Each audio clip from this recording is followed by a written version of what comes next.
Donc ce rendez-vous, il fait suite au précédent rendez-vous du CIE qui a eu lieu en juin dernier, qui s'appelait Biosourçons nos maisons, où on a interrogé justement la place des matériaux biosourcés dans l'architecture.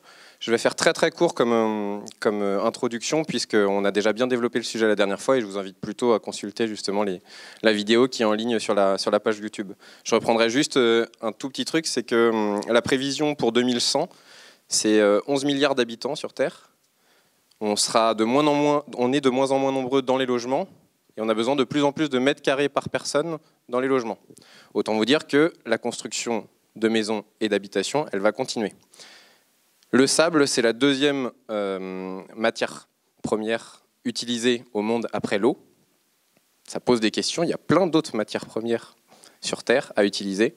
Et donc on est là ce soir pour re-questionner ça, pour re-questionner un petit peu notre façon de voir la construction, nos habitudes, il ne faut pas dire le mot lobby, mais nos habitudes de construction en tout cas. Et donc aujourd'hui on va essayer de le réinterroger. On a la chance d'avoir 3 architectes qui viennent présenter 3 projets de maisons individuelles, avec cette question de quelle place pour les matériaux et quelle matérialité dans l'architecture, en quoi le matériau fait architecture. On a un format un peu particulier ce soir, ça s'appelle les petites histoires de maison. C'est un format particulier puisque chaque architecte aura 20 minutes pour vous présenter le projet de maison, avec l'idée vraiment de vous expliquer c'est quoi un projet de maison individuelle. C'est pas seulement une signature en bas d'un contrat puis une remise de clé.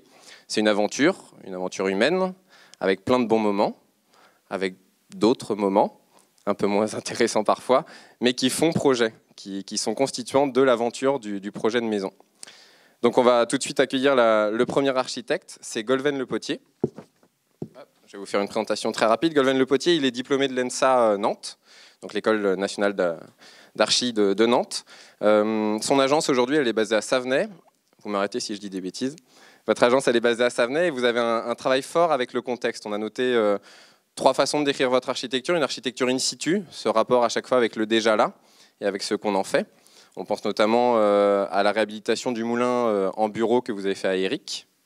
Une architecture respectueuse du site, comme on vient de le dire, et puis respectueuse de l'environnement, tout simplement, avec un choix de matériaux et un choix de mise en œuvre bien particulier.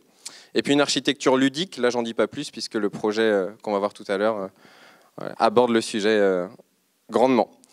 Vous êtes passé chez Brunet Architectes et Associés. Et aujourd'hui, vous possédez votre propre agence, donc à Savenay, comme on le disait. Et vous allez nous présenter la maison en site classé à La Chapelle-sur-Erdre, un bâtiment sorti de terre l'année dernière, si je ne dis pas de bêtises.